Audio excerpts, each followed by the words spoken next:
Now for our cheapskate alternatives. The G63 from earlier costs 130 grand. But there are some cheaper choices if you're after a car from Merc's AMG tuning arm. Eye-watering performance, Germanic solidity and an exhaust note to wake the dead.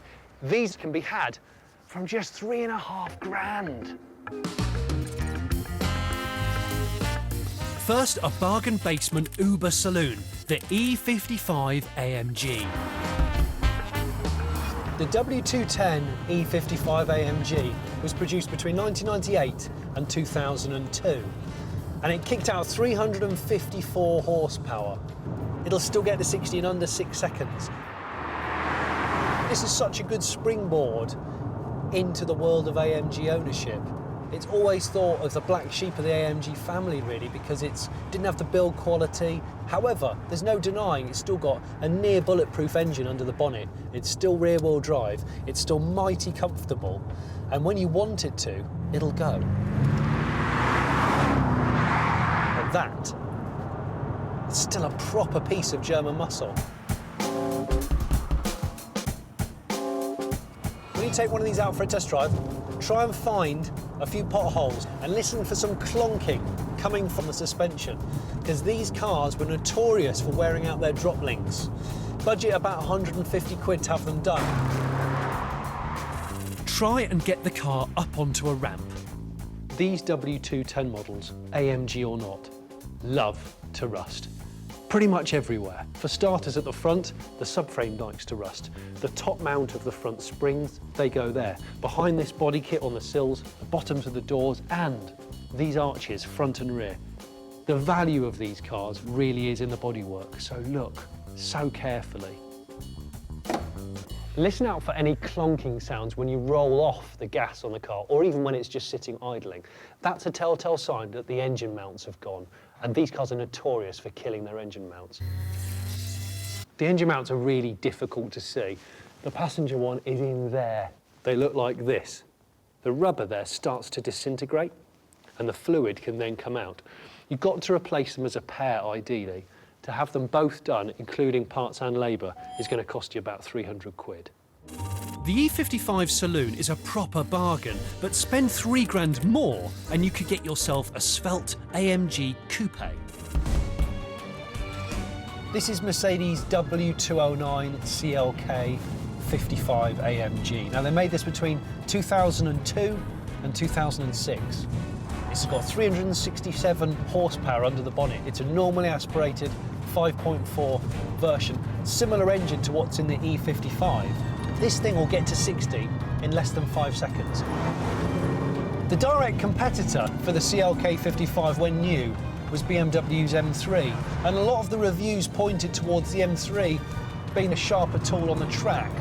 But as a more rounded car, I think this probably wins, because this is a bit more comfortable and this is a bit more composed as a sort of 365-day sport vehicle. This has more bang for your buck. And I like bang for my buck, especially when it's German and it's V8. But there are a few things to look out for. Check the engine restarts easily, as any hesitations or stalling points towards a problem with the crankshaft position sensor, which will cost you 100 quid. Not a lot, but it's hassle you don't want. Finally, replacing simple consumable parts like the tyres and the brakes can really add up. On this car, for a set of discs and pads on the front, you're talking 370 quid, and for the back end, 250. If you're tempted by the facelifted model of this, it comes with 2-piece discs, and they're 1,000 quid per end. Scary. Next, the ultimate AMG bargain, an SL55. Back in 2002, the SL55 AMG went on sale from a whopping 89,000 quid. I actually remember driving one when they were brand new. So it's even more shocking to get into one now and see how well, A, it's aged, B, see that I could be driving away in one for 15,000 quid. What an astonishing car for the cash. This car has the same 5.4 litre V8 as the CLK55. Difference is, this has now got a supercharger bolted on top, so it's forcing that air in, and as a result, you get a little bit more power and a hell of a lot more torque. 0 to 62 in 4.7 seconds. At the back, you're getting bellow. At the front, you're getting whine from that supercharger.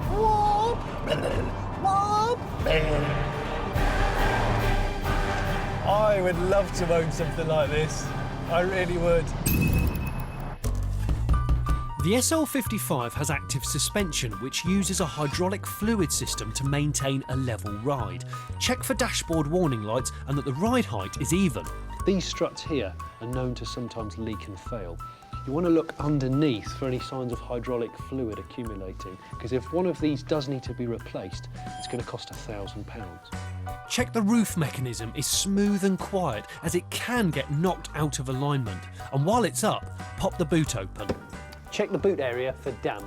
Now the SL's back window is bonded in next to this huge rubber seal across here. That lets rain in and the rain collects down there underneath the boot floor. But underneath the boot floor just happens to also be the hydraulic pump which operates this whole collapsible hardtop. If that gets rain damaged, you're talking £1,000 to replace it. So, if you can't afford the 130 grand Mercedes G63 AMG, fear not. Get one of these German muscle cars instead.